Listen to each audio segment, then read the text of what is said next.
ஈரோடு மாவட்டம் திம்பம் மலைப்பாதையில் லாரி ஒன்று பழுதானதால் தமிழகம் கர்நாடக மாநிலத்திற்கு இடையே சுமார் 7 மணி நேரம் போக்குவரத்து பாதிக்கப்பட்டது.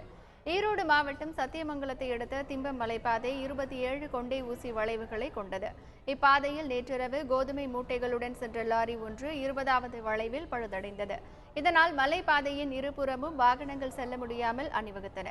தமிழகத்திலிருந்து வந்த வாகனங்கள் பன்னாரி சோதனை சாவடியிலும், கர்நாடகத்திலிருந்து வந்த வாகனங்கள் ஆசனூர் சோதனை சாவடியிலும் தடுத்து நிறுத்தப்பட்டன. சுமார் 7 மணி நேரம் நீடித்த போக்குவரத்து பாதிப்பால் ஏராளமான பயணிகள் பனிமூட்டம் மற்றும் குளிர் காரணமாக சிரமத்திற்கு உள்ளானார்கள். நான் மைசூர் போறேங்க, கோயம்புத்தூர்லேருந்து வரோம். நைட்டு 2 மணிக்கு இந்த வண்டி ஜாம் ஆனது. இன்னும் ரெடி ஆகலைங்க. கிட்டத்தட்ட ஒரு 6 மணி நேரமாக இங்கே நிற்கிறோம். பனி ரொம்ப அடிக்குது, குளிர் ரொம்ப அடிக்குது. யாரும் பார்க்கறதுக்கு ஆள் இல்லை. ரொம்ப நேரமாக கஷ்டப்பட்டு இருக்கோம். வண்டி ஒரு லாரி ரிப்பேர் ஆனாலும் சரி, யாரும் கேட்கறதுக்கு ஆள் இல்லை. நாங்கள் 2:30 இங்கே வெயிட் பண்ணிட்டே இருக்கோம். இங்கே 20th ஏர்பின் பெண்டில் ஒரு லாரி இங்கே ஸ்டக் ஆனதுனால ஒரு 5 hours 6 hours குழந்தைய வச்சு கஷ்டப்பட்டு இருக்கோம்.